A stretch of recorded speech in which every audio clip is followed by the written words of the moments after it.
Warning: this podcast discusses addiction, mental health, and other sensitive topics.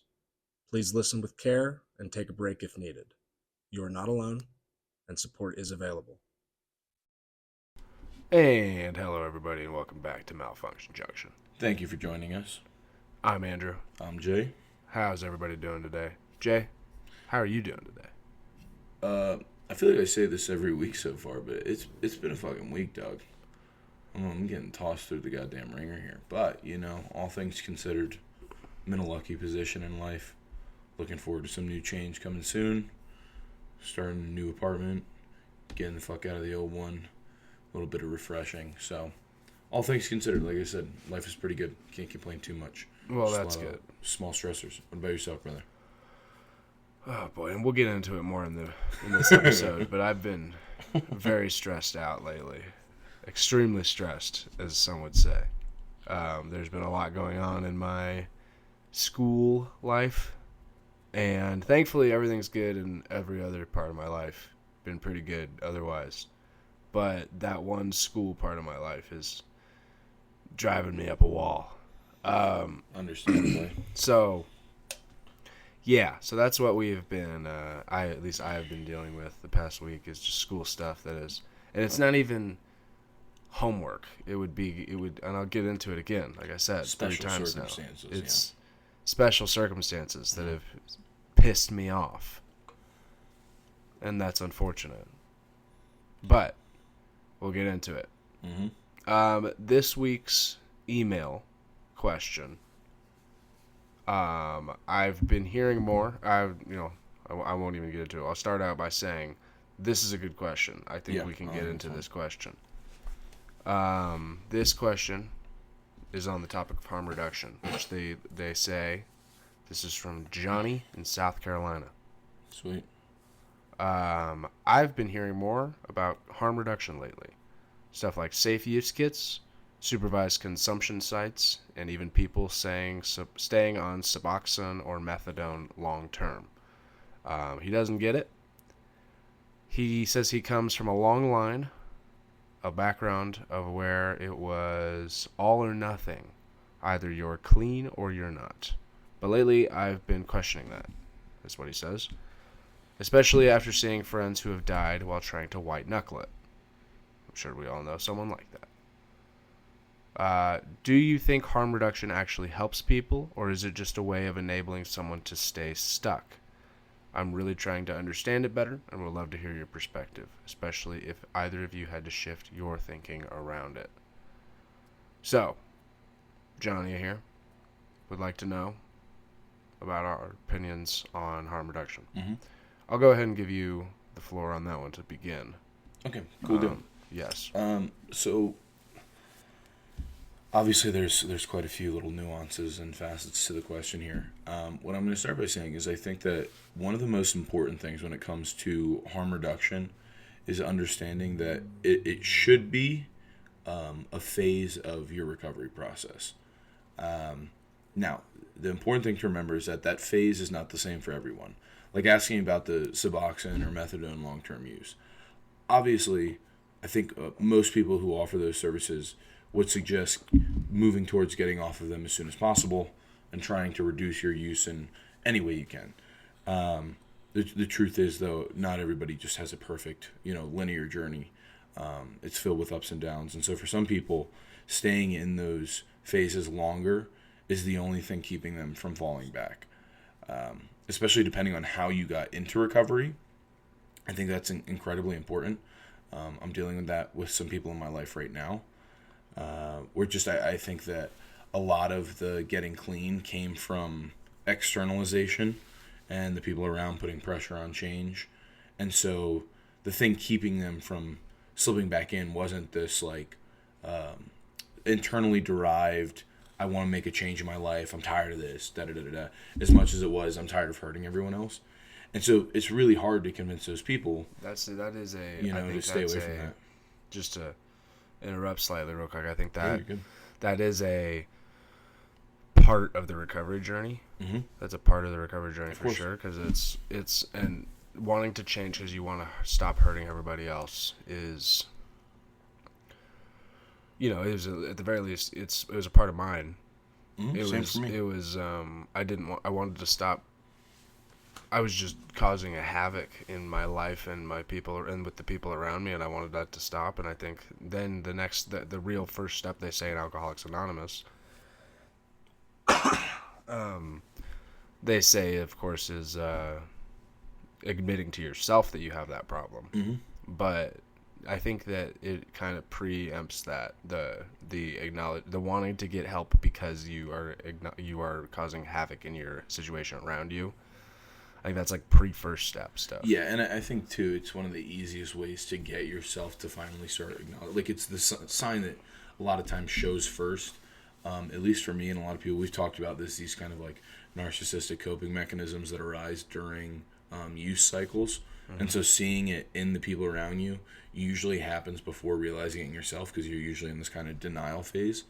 So I'm not knocking that.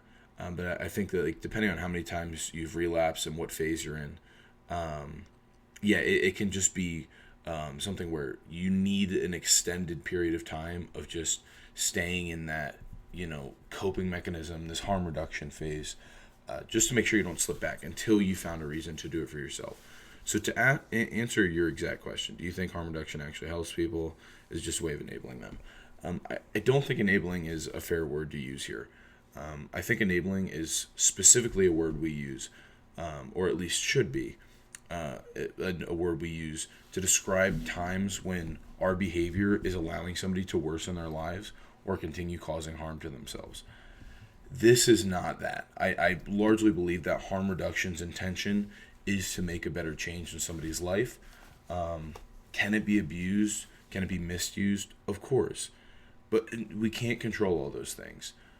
Especially from the outside and, for the people around you, and even just internally. If the more you try and control something like that, the more it's going to feel like a burden to do so. Mm-hmm. And so you just have to allow harm reduction to try and take its course, try and stick with the process. If you need to be there a little longer, it's okay. But enabling, like I said, it should be a word we use to describe behaviors that are intentionally or unintentionally allowing people to worsen their lives. And harm reduction is intentionally opposed to that. Andrew? I would agree with just about everything you said. Yeah. I almost don't have anything to add. Just that it was harm reduction, like you said. I wanted to add on this that it should not be a long-term solution. Ideally, right. Ideally. Right. Yeah. Of course, things are... You want just what works best for you. And what works best for you is what might not be what works best for me. And what works best for, each individual person might not be what works best for what their, a sponsor or a parent or friend or whatever thinks or worked for them or thinks will work for the kid or whoever's being the addict in question here. Mm-hmm.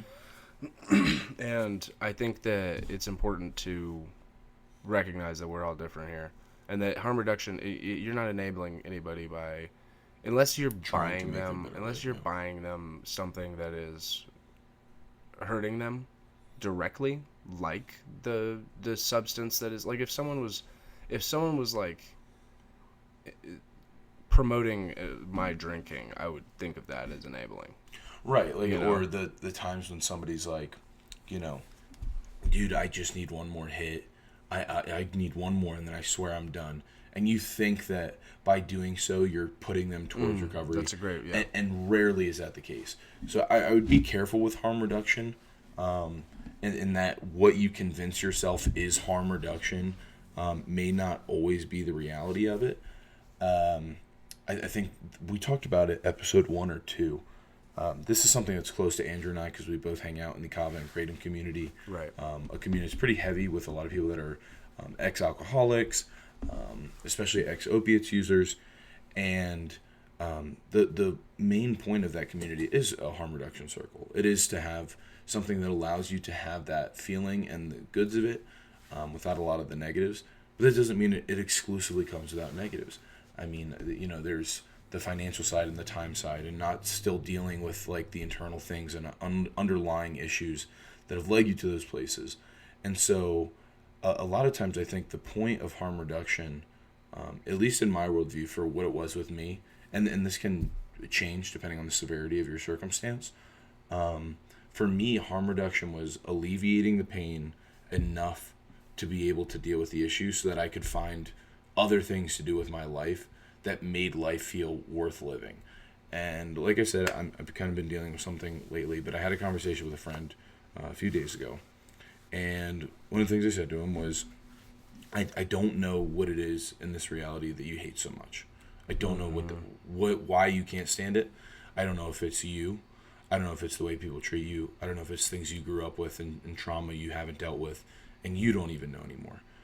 But I know that you're a good dude and you can change this. Yeah, that's great. And that's tying into people and having that, like, in my mind, the building a community and building a support group in those times of harm reduction, that it is meant for you to be able to build these safety nets of good people, because we're social creatures. Having social safety nets are genuine safety nets. I don't know if you've seen like the videos of people who like skydive without parachute and they jump into the net. You know what I'm talking about? That's insane. But it's like you go 30,000 feet. And I think a lot of times drug use is more like water, where it looks like something safe to jump into.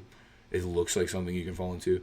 You get 100 feet up, you go try jumping into water, you're gonna break your fucking spine. You know, it gets dangerous very quick. And so it has the allure of like, oh, I can just fall back into this, and it's never sustainable, because the higher up you get, and the more you're dealing with in life, and the more dangerous substances you start working towards, inevitably that water's gonna start turning into concrete as you jump higher and higher.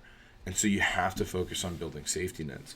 If harm reduction is all you do with your life, I don't mean to be pessimistic, the odds of you not relapsing are very low.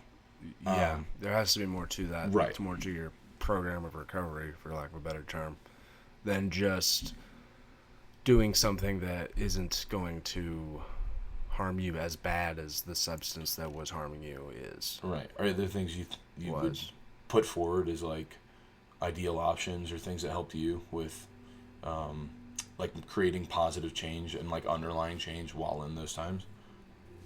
While in times of like in these harm reduction times, do you think like do you spend time trying to focus on building relationships with other people or healing your underlying stuff? You know what I mean? I spent a lot of times trying to repair the relationships that I damaged. Obviously, that was a big one. I had damaged a lot of relationships, and I had felt the need found a couple of them to reach out and want to repair them. Mm-hmm. But I mean, I spent a lot of time trying to create new relationships as well. Yeah. That was a big one, and that's a big thing about the Kava community that was really a big help. It wasn't even so much the substance switch that helped as much as the community based behind it. Mm-hmm. And it was a really nice, because I had never really had that growing up. I had always been a kid that was part of friends groups, but never part of one friend group, part of multiple. Same. I'm with you on that. And so to have like a actual, group of people that I could be around at any given time, that was really nice, and that helped me because the way I've described this a bunch of times, of kava bars being an extension of rehab, mm-hmm. because they are the same people that you'll meet in rehab. Yeah, it's the same people. The big thing I was going to say too is the understanding. The thing I lacked in every other like social group, especially with alcoholism, because I had so many friend groups that all drank together. Mm-hmm. And then I found this community of people who are like, yeah, dude, it was fucking my life up too. And then I'm like, yeah, dude, you know what I was doing to just like get a drink? And they're like, oh, brother, trust me, I get it. Yeah. And I was like, oh, okay, cool. Like, I can tell my stories here, and people don't look at me like I'm an insane person. Right. And then talk about my struggles. Because most people there have either been to rehab or know someone that's been to rehab and have been told what it's like. And in rehab, you should just share your stories. Mm-hmm. You're just and most people will tell you not to share war stories, which we are going to get into a little bit of war stories here later on in the episode, but just one from each of us, maybe. Well, maybe definitely from me, maybe from Jay if if he feels inspired by mine. Yeah, we'll see if the brain racks anything worth telling today. But yeah, so yeah, it's all stories the whole time in rehab, and it's and stories of other people, stories of addicts that recovered, stories of addicts that didn't recover, stories of all sorts of people, the individual people you meet in rehab, you hear learn their stories, but that's the kava bars for you, is that it's a lot of people's stories, and a lot of people you learn a lot of individual people's stories through that place. But yeah, it is an extension of rehab. Yeah, and I think one of the big things too, especially in the context of like harm reduction and building these social circles, is that in finding people like that, a lot of times you find other mechanisms to help work. As much as I support therapy, group therapy, all the basics, sometimes it's really helpful to have people that are in your exact circumstance. They're like, what I do to get around it, and they may have some really weird tick, whatever it may be. I had a friend who used to, who told me very early on, he would just water down everything when he had a drink. So he'd put like a cap full of liquor in to like a glass of water, so he could convince himself he was drinking. Again, this is a little dangerous. I'm not suggesting anyone do this, but at that time, because I never went full into rehab or anything of the sort. It was enough to do the same for me, where I could convince myself I was drinking, and essentially have almost no alcohol. Now, like I said, I don't suggest that to everybody, because it means there's alcohol. That doesn't work for everybody. No, of course not. But it was one of those things that for me, I met someone who had been in my place and was like, look, this is what I did, because I couldn't get myself to go to rehab either, because I was scared of family finding out. And that's where I was. I was like, I don't want to talk to family about how much I'm drinking. And so he gave me this little tip. I started using that. It helped a noticeable bit. And, I was eventually able to stop drinking. Can't say that fully ended my addiction cycles, but at that time it changed the thing that was the most harmful to my life. Right, which, that should be the goal. And that should be what the goal of harm reduction is to change the things that are the most harmful in your life. Right, and that's, if you go to anyone who spent extensive time in therapy, extensive and expensive. For real, those are interchangeable terms there. Right. If you've spent quite a while there, I think most therapists are pretty good at explaining, at least in my experience, that coping mechanisms are always traded off. That the entire nature of even most mental things, not even in the space of addiction, but that if you're dealing with things in an unhealthy way, that if you're super dissociative, that they're going, all right, well, instead of this, let's try maybe instead of every time this happens, you run away entirely. How about you deal with it a little bit and acknowledge it, and then you take a break from it? And it's finding little ways to get your brain to start trading off the really bad habits for slightly more effective ones, and then taking those and slightly more effective ones. And that is the getting healthy part of it, whether it's mental health. If you're listening to this podcast, maybe not because you're in addiction, but because you have some serious mental health issues, or you're incredibly depressed, whatever it is, a lot of times it's just making one step in the right direction. And that process takes a while, but that's why we say, harm reduction is not something that you should try and have a timeline on, because making small steps in that direction is what matters most, right? Like, that you'll eventually move towards your destination. Right, yeah. It's just sometimes you gotta get off of zero. Because the question being about, I came from a background where it was all or nothing. That can be an incredibly dangerous thing in and of itself. I agree, and he mentioned white-knuckling it too, and I've been there. I've been in the white-knuckle scenario where you're just like, I feel like I just need to fucking drink, and but then I'm you go not nuts. allowed That's how my to friend drink, and it's just like, you go nuts. And it's frustrating because you don't feel like anybody that's around you can understand that of the harm reduction phase. And when you're in rehab, especially like 12-step types of rehabs are like, it is mostly all or nothing, white knuckle it out. And I think that's really dangerous. And it's no wonder that most rehabs have like very low success rates, because like they're asking something of people that's really only like 10% of the population is capable of. So it's no wonder that their success rate is really like 12%. I say that because their success rate, rehab success rate, is something like 12%. It might be lower than that, but it's not much. So I say 10% based off of like, yeah, that's just give or take number. But it's just like, yeah, it's I don't think that's a normal thing to be able to do. I don't think normal people don't live their lives like that. What makes and like not at all. You know, this is like, a conversation you and I people, have had before too, right? About like this idea of being entirely sober, right, to like a degree of almost neurotic nature that like somebody where who it's smokes, its own addiction, right? And like again, I've talked about how for me personally, weed was not good for my life. I did not enjoy it, but for somebody who did heroin, weed can be a much better alternative. Yeah. You know what I mean? Where like I think that this that there are quite a bit of people with addiction, especially those who are very deep into it, where unless there's a full and clearly drawn set of boundaries around their life, they're going to struggle a lot. But like I said, I think for most people, going, all right, you're going to make some mistakes.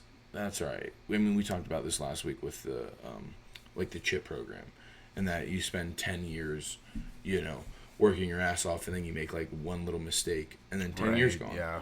And it's like, at least for me, from where my mind works, that would be like a, fuck, I'm getting drunk then. You know what I mean? If I'm losing my chip, I'm losing my chip. You know what I mean? And I couldn't handle that properly. And so there's that nuance and balance. I think the word I'm looking for here is like flexibility within your recovery. Yeah, finding things that are just slightly better is incredibly important. The one thing I'll also say is somebody who's had to have the conversations with therapists about people who were in rehab, about people who are very close to me, is one of the things they repeated to me is that there are the early stages, you have to let them get into it. So, like we talked about, I would be very careful about convincing yourself that something is harm reduction, especially super early on into somebody's recovery or rehab journey, that you're not trying to like alleviate their stress early on and be like, well, it's better than what he was doing before. Give that time, right? Let them get settled a little bit early on, like, when this person who was very close to me went in, they're like, if you keep trying to talk to them and keep listening to their stories, they're going to keep being able to manipulate their way back into using and going back to these negative behaviors, right? So they said, take your space. You don't talk about that. If they bring that up and they start, whether it's asking for money or saying, oh, I just need a little time to myself, like if you just let me be alone for a little while and help me out, give that space.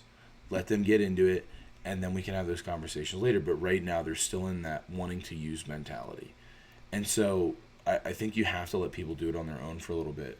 So when it comes to the people around you, be very careful with pushing for harm reduction if they're starting that, getting clean phase. Somebody who's deep into addiction refuses to make any steps whatsoever, you can't get them to move forward. That's when I'd advocate, maybe having a conversation with them, being like, dude, what can I do to help you start to get off this stuff? But, people are adults, man. And, yeah, going up to another grown adult who's got an addiction issue, like, you're not going to get them thrown in rehab overnight. So sometimes you have to have those conversations about, all right, well, what can we do instead? Unfortunately. Well, that's probably fortunate, but you can't check people in. No. Yeah. Yeah, that's really all I got for that topic. But that's a heavy one because it's just it's tough because people do die trying to white knuckle it, and it's it's best and a lot of people have also relapsed thinking they can toe the line. Yeah. It's finding a balance. Yeah. All right. Yeah. All right. Well, let's move on to the next segment here. We're gonna go into our comedic segment here. We're gonna go into clean, but still a mess. We're gonna talk about my. Do you want to start on this one, or do you want me to start on this one? I want to start by saying, look, I know we're only on episode 5, and we haven't built our viewers, but if by chance one of our few viewers does happen to work with a Mountain Dew representative, please let Kickstart sponsor us. They have no other sponsored athletes. You guys are sponsoring nobody. You're in like the worst gas stations on the planet. Just sponsor us. I'll talk so good about you. I love Kickstart. Coconut water, 10% juice. Please, give me a sponsorship. So that's where I want to start. Moving on. Why don't you take it away? I think you got a pretty good story here, dog. All right. So we're going to go in. It's labeled down here as teacher tussle. I didn't fight my teacher. I did not physically fight my teacher. But in my last 6 weeks of class, I did get into it with, like, pretty heatedly with my teacher. It hasn't been a fight. It's been a war. That's what Andrew's trying to say. It's been a war. And this particular teacher, it's been a war. We have had never a good relationship. And it's because we are exact opposites. On site, baby. And I know. I'm not going to fight her. But she lives nearby here, it's funny enough. But, yeah, I just can't. I cannot stand her. I've never been able to stand her. And she finally yesterday, or 2 days ago, the other day, she called me out in class for, like, nothing. For something that 5 other people were doing in the class, which was I was doing her homework from her class. And she got all mad at me, called me out and said a bunch of stuff in class, and then, like, tried to talk to me outside of class, like, after we went to a break. Because when she said all that stuff, I just said, like, okay, whatever, Jesus Christ, put it away. Mm-hmm. Put my laptop away. I put my notes away, and I just sat there, waited for a break. Right, you were annoyed, but you didn't Start shit. And then she tries to talk to me outside of class, and I just politely said, I'm not talking to you. I don't want to talk to you. And she, like, kept on going, and I don't have to talk to you. And so she just kept going and was telling me stuff. You're always doing stuff like this. You're always disrupting my class. You are always disrespectful. And it's just like, yo, I don't have to respect you. I didn't tell her this, but I don't have to respect you, lady.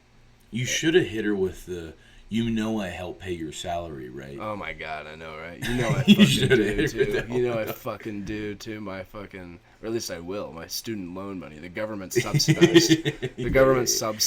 My money to pay for your salary. Great. Mm-hmm. Thanks, bitch. Fucking hater. Whatever. I'm not gonna get too much into it. I'm not gonna say anything on recording I'm gonna regret. But yeah, right. Yeah. So she finally, like, I start walking away, and I'm finally like, whatever. And I say this to her. I go, whatever. Maybe I'll just drop out. And she goes, good. I hope you do. Let me know when you do. And I was just like, what? And I turned around and said, fuck you.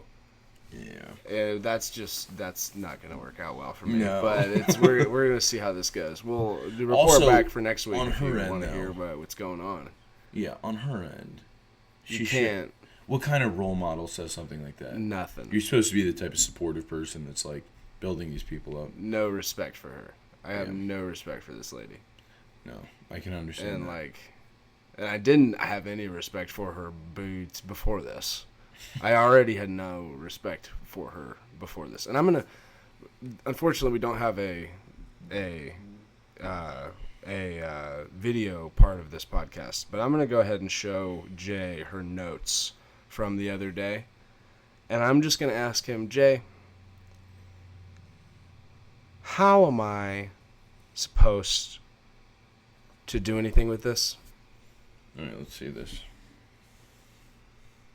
What the fuck is that? That's her whiteboard notes. That's on the whiteboard during class. Okay. For anyone who's questioning what I'm reading, I'm going to walk you through as if you're a blind person. Close your eyes, and just imagine you're sitting in the front row of an auditorium. Up there is a whiteboard. Next to it is one of those pull-down movie screens. On the whiteboard is poorly done Egyptian hieroglyphics and Chinese characters. Stop. We're in a visualization period here of the podcast. You see these characters. They make no fucking sense. You pull out a translator. Google says these are not Chinese or Egyptian characters. These are English letters. You go, what the fuck are you talking about? No, they're not. Look, I'm a pretty good reader here, Doug. I don't know what the fuck this says. She wrote what looks like vertically at one point, like it's sideways. She turned it 90 degrees for some fucking reason. Bro, Bitch was tilted. I don't know what the fuck happened.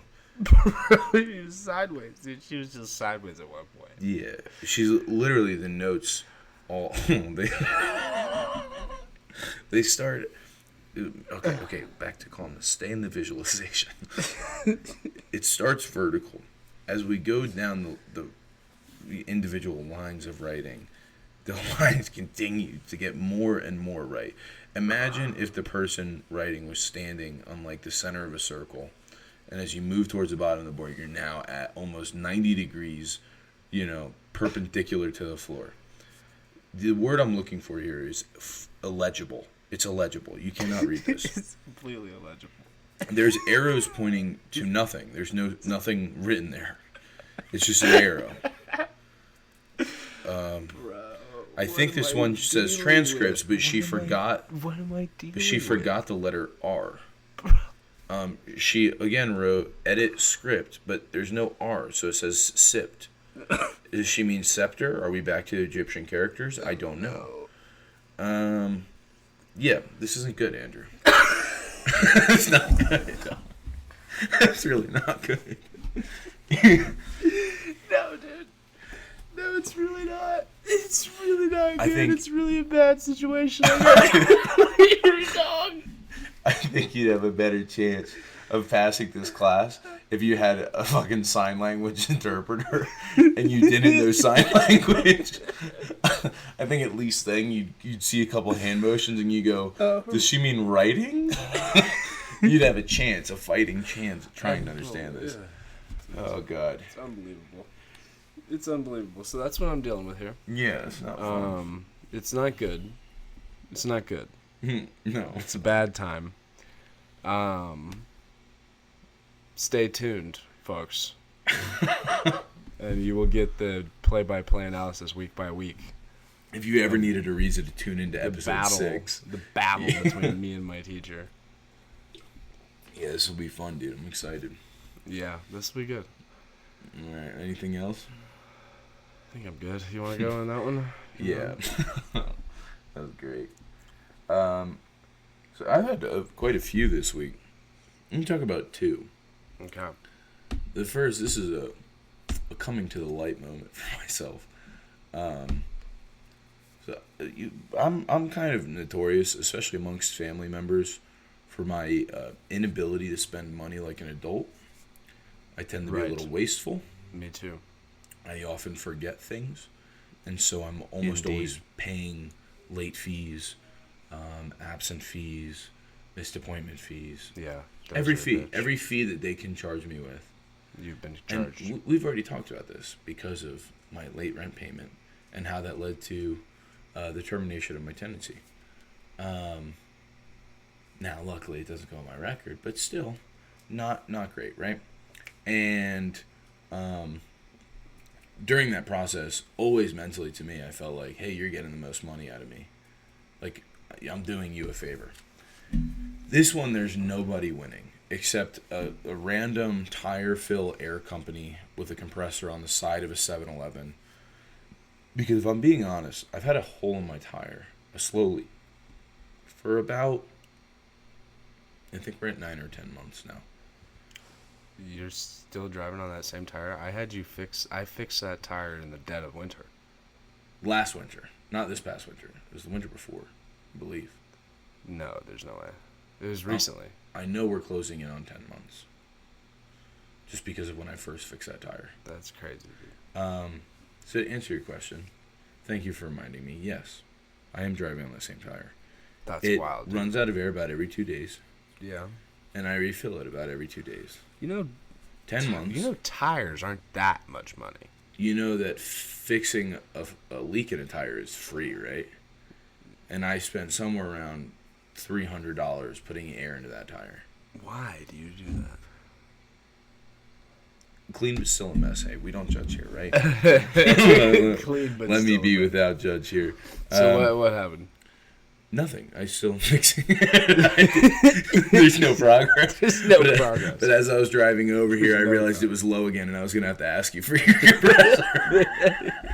Yeah, you could lose that. So I was like, I should probably talk about that. And then the other thing was the hilarious. repair crew that was scheduled to come by my apartment at 4 to 6 today. Hey, boys, my bad. I forgot it was Friday. I was deep in a slumber. A slumber. As the big bear I am, I was fucking hibernating, dog. I was just like in a totally other dimension. I woke up to a text saying, hey, we tried to get into the apartment. We were knocking and knocking. Nobody answered. And I was just like, fuck, this isn't going to look great on my attempt to convince them I really want to help them fix the place. So they're not going to be stoked about that. Totally cool. I don't know what the fuck I'm going to do about it, but we're going to fix it. We're going to get that taken care of at some point. Somehow. I hope. No, it'll be fine. You can't say you hope. It'll be fine. You'll do it. Shout out to Andrew for his optimism. Okay. There you go. Shout out. All right, so that's my fucking. That's a good. That's a pretty good, clean but still a mess. That was a pretty good one in my opinion. So let's get into songs of the week, and I think that I had 2 this week, and I know you had 1 as well. So we got a couple of these. There's some suggestions to throw out for songs for y'all to listen to. I have my 2 separated by things that I don't think really separate them, because I'm pretty sure now that I think more about the first song, it's also about addiction.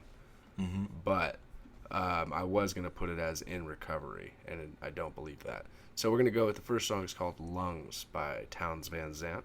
Great song. Townes was a musical, well, really a songwriting genius. He was a great songwriter. A lot of his songs are made famous by other musicians. Mm-hmm. Waiting Around to Die might be one you've heard of. Is he dead? He is dead, yes. He died in the early 2000s of a drug overdose. R.I.P. Townes. Yes, he died when he was like 50-something. Pretty young. And so he died of an overdose, I believe. Townes was, me and my buddy Sawyer, shout out Sawyer, if you're listening, you need to be listening to this. Sawyer and I have a bet that, at least I believe I remember betting this, that if we first one to have a child beyond, already the existing ones, The exception. First one to have a child gets to name their kid Townes, because we both liked the name Townes. In one way or another, even a middle name is fine. What would the nickname be? Townie? Town. Townes is not. Townes is one syllable. You don't need a nickname. Town syndrome? Town syndrome? Oh my god. That might be what the kids in school call him. Fuck. And you might need to rethink this. Alright, so continue on with the song. Yes. Townes Van Zandt, great musician. All of his I think if he had been in a band and he had been writing lyrics for a band, like, that may have been better for him, but I think he probably had some issues with getting along with other musicians. I would imagine that would probably be the case, given the addiction issues. Yeah. The other one I've got is a song called Midnight Train by a band called Rattlesnake Milk. Now, this is a sick song. Rattlesnake Milk has a cool sound to them. They're active today. And they're actually playing a song at Red Rocks nearby, or a show at Red Rocks nearby, opening for Charlie Crockett. So that might be an interesting one to go see. I know Dawson, shout out Dawson's already going to go see that. So we may need to go to that, Jay. Sounds interesting. I'm still not convinced that these aren't fucking totally made up bands. I'll play the song. Rattlesnake Milk and Johnny Crockett. Charlie hand. Charlie Crockett. Charlie Crockett. Yes. Raise your hand if you think that sounds like a real name. Oh, nobody's raising their hand. Oh, too late. You missed your turn, Andrew. Yeah, it's bullshit. But okay. Rattlesnake Milk. I'm going to check it out. Cool band. Country, folk. Country. Cool. Kind of bluegrassy folk, yeah. Heard. Real country from Charlie Crockett. But from Rattlesnake Milk, it's like kind of a rock and roll country almost. And it's pretty cool. It's got like all of their songs appear to be ballads about like a song about a story, and this particular one is the ballad of a guy driving to find methamphetamine. One of my favorite line in the song is one of the opening lines, and I won some money in a dice game. With the money, bought some beer. I picked a lizard up in East Louisiana. Hadn't seen her in a couple of years. I like calling a woman a lizard. I think it's a funny. lot lizard. Lot lizard, yeah. Yeah. And not a woman specifically, a lot lizard. Like, not like this isn't a respectable woman. This is a lot lizard. No, I got it. Yeah. Trust me. Yeah. Pick that up. Picked a lizard up, dude. It's so funny to call someone a lizard. But yeah, it's a funny tune, and it's a good tune. It's a real jam. And so yeah, those are my two: "Lungs" by Townes Van Zandt and "Midnight Train" by Rattlesnake Milk. Both sound sick. Yeah. In a very different genre, and it's hard to say because I haven't listened to both those. I think that'll be something we do from here on forward. Is I'll listen to the ones you have. Sure. And just kind of see what my takeaway was, and vice versa. But mine is a heavy rock, kind of metal song, depending on how you choose to classify the genres. But it's by The Plot and You. It's just called Forgotten. It's a song about addiction and losing friends to addiction. It's a very intense song. Like camping? Say it again. Like camping. Fucking intense. I'm gonna kill you. I'm gonna kill you. I'm gonna wrap that fucking mic wire around your neck. I swear to God. Jesus Christ. Listen, to the listeners at home, we're gonna put a fucking warning on this podcast. May damage brain cells. No, what? This is like the perfect example. Everybody has a podcast. Like, why are we here right now? Why are we talking? We have no business being here. We just ruined all credibility. This is true. We didn't have any credibility to begin with. No, that's fair. But yeah, it's a super intense song. I personally, I like to have a balance of songs that are very uplifting and very calming in my life, and then at the same time, songs that are very intense and kind of feeling through the emotion. This song falls into that latter camp. It's incredibly specific about, losing the people in your life and society essentially forgetting about those who have died due to, like overdose and being overlooked and being seen as like waste and whatnot. Right. Yeah, I mean, it's a really, really deep song. And the thing I like about this type of music, even if you're someone who's not typically like a hard rock or metal listener, I'd check it out. And the reason I think so, and bluegrass is actually, ironically, probably one of the genres I'd put up in top 3 for this. But metal and, like I said, probably bluegrass and like old soul music are the ones where you can hear the most pain in somebody's voice. Right, yeah. Like you can hear the voice breaks and how like just wicked down into the core of a human being these like feelings and emotions go. This song is one of those. I mean, you hear the screams during like the chorus and you're like, oh no, this song isn't metaphorical. Like this dude is really going through this. Yeah. And there's another band as well, 1,000 Below. I don't have any other songs. There's a bunch. The Love You Let Too Close is a really good album. But like the singer lost his best friend to suicide. Oh yeah, that's a lot. They had their own addiction issues, and so their music again, for some people, it brings them down a lot. I'm not going to deny that. Sure. For me, I find that rawness to be like largely comforting. Sure. Hearing someone else talk about that is very rewarding in some ways, like of externalizing it. Wipe the grin off your face. I don't mean it like that, you asshole. No. I was just laughing at it. Never mind. All right. Never mind. I got a booger or something. No, that's not it. Okay, so, but yeah, that's my song. Forgotten by The Plotting You. Check it out. Really intense, but if nothing for the music. Talking about heavy shit, I'm just laughing. Yeah, psychopath. Yeah, whatever. Okay, now moving from talking about heavy shit and laughing about it, that brings us into our next segment. Dun dun dun, trauma bingo. Oh. So this is one that Andrew and I have bounced back and forth for a little while. Andrew has put together some pretty awesome different points categories here. So we have not labeled out the points for them yet. It's Right, going to just be the categories. related, labeled from least gnarly 1 point to most gnarly 5 points. We have not labeled them out yet. That might be its own episode. Right. These are not ordered. These are not ordered. So we have shot and stabbed as the first one. And it can go either or. You don't have to be both. Imagine how slow you'd have to be to get stabbed. And honestly, we probably should have... Shut up. We probably should have fucking those be separate categories, because that way, if you've been both, you're the king, dude. Yeah, that's fair. You know, STD, treatable. STD, non-treatable. These are different things. Molested as a child. Molested as an adult. Also different things. Also, we have to recognize, and it's going to be less points for molested as an adult. I'm sorry. Yeah, you got to get knocked off a little bit there. Molested as a kid, really bad.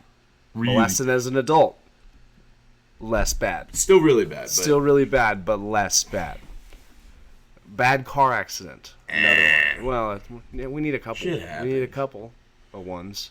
Bad Car accident, maybe like a 2, because we're assuming someone maybe like... We'll have to figure something out. I think maybe we could put like a sliding scale for some of these. Sure, yeah. So if you get in a bad car accident and someone you're in the dies. hospital for a week, yeah, it's one thing.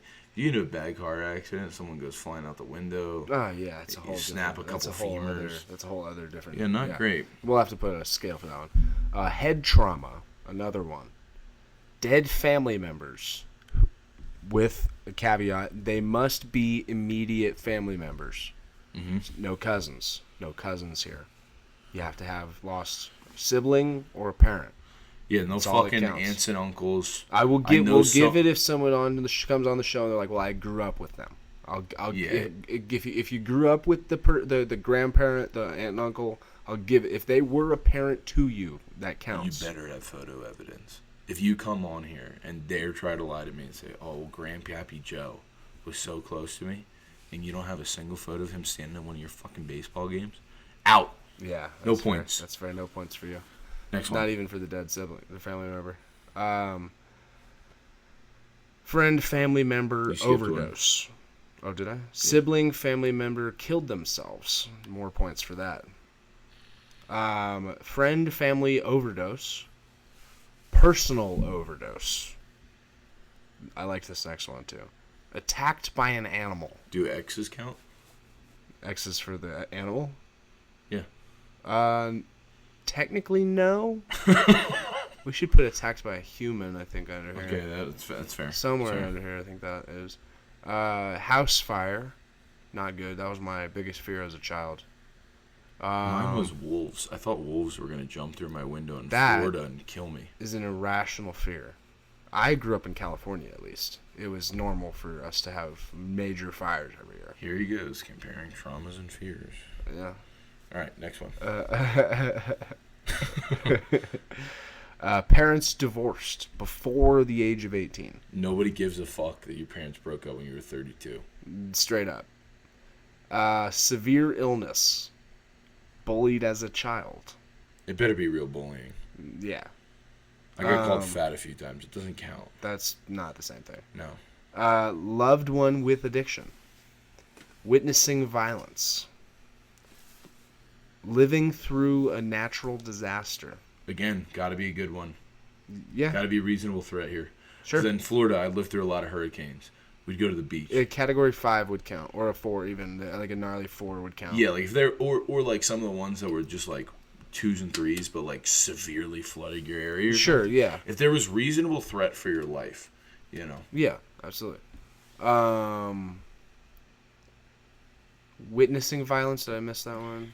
Yes. No, you got that one, I think. Okay. Evicted. Homeless. Identity theft. Financial ruin. All different things. All different point values. Identity theft, too. It's not a joke, Jim. Oh, my God. I hope we get sued for that. Copyright infringement. Yeah. They can get 3 cents of the proceeds. Identity theft, it better not like you got $50 stolen out of your Wells Fargo account. No, you need to have had like full identity theft. Yeah. Which is not a good thing. I can't imagine, no. No, that happened to a couple family members of mine, actually. Okay, unexpected pregnancy. Miscarriage. On either side, I'll give that to either. That is traumatic for both parts of the couple there. I'll give that to either side. Public scandal or other intense social shaming. Part of a mass terror event. Is going to a Lizzo concert count? Holy shit. My bad. That's crazy. Timing is off on that one. The timing may have been better on the living through a natural disaster. Yeah. And measured on the Richter scale, it counts. All right, go ahead. Let's see. Shout out Kickstart. Let's see. Lived through a war. So if you're like well, this goes into the other ones later. Saw action as a soldier, refugee, or displaced. Yeah, those would also. If you were a refugee or displaced, you would get lived through a war also. I think so. And if you were a soldier in that said war, you could get all 3 of those. We've got involuntary hospitalization. We've got psychotic episode. Involuntary hospitalization. Yes. Does that count any, like, illnesses, breaks? I think yes. I think I may have actually put that later as like a life-threatening illness or something. Mm-hmm. But something like that would, I think that would count as involuntary hospitalization. Cool. But I meant it as like mental care. Okay, so we'll differentiate. We'll differentiate that. Foster care as a child, misdiagnosed and over medicated by a doctor. So we have separate categories for those. Misdiagnosed for your illness and over medicated, because they are separate things. Mm-hmm. Struggling to get help or being dismissed or ignored when asking for help. That's no good. Incarcerated of any sort of, so whether that be POW or whether that be just regular prison or jail here in the States or abroad, that'd be bad too. And honestly, you may get more points for being imprisoned abroad. That sounds awful, dude. I knew a kid. I went to rehab with a kid that. Well, this isn't the worst place. You got in prison in Finland. I mean, I think it's pretty. He sick. was in Germany, and the only thing that was shitty about it was I think that he couldn't talk to anybody. Oh, well, because everyone's in German. I thought it would be that horrible accent. The horrible accent. The fucking worst accent in the world after Dutch. Das. So yes, incarcerated. Cult involvement or religious trauma. Does growing up near Scientology count? Near or in? Near. No. Damn it. No, doesn't count.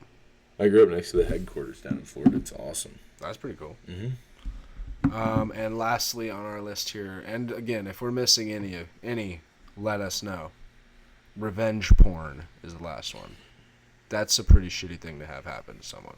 Yeah, that'd be terrible. So, if we are missing any, let us know. We have our availability on Instagram, as well as you can reach us through email. Drop us an email. Follow that Instagram. We need some more followers on that Instagram, everybody. And leave us a 5-star review on your platform of choice. We are going to get out of here. We are going to eventually do the categories, or the point system for those categories. Mm-hmm. But we're going to get out of here for now. Jay, do you have any final... Yeah, well, you forgot to mention the name. That is going to be Malfunction Junction Podcast on Instagram and malfunctionjunctionpodcast@gmail.com. Correct. Reminder, we have a few different things you can send in. If you'd like to send us your questions for next week, always greatly appreciated. If you have things that you'd like to tell for your own personal stories, 5 to 10 minutes, we can do that. And if you have any suggestions for trauma bingo or other things you'd like to see on the podcast, please let us know. We're super receptive to it, and we're really early on, so we're very malleable. We want to see what people are interested in listening to, and we'll adapt to that. Other than that, stay sober, try to stay sane, although that seems a little less likely these days. Mm-hmm. And be healthy. If you need help, reach out. And that's one thing, one caveat I think we should add to our ending here, is if you are going through something serious and you need someone to speak to, please reach out to us.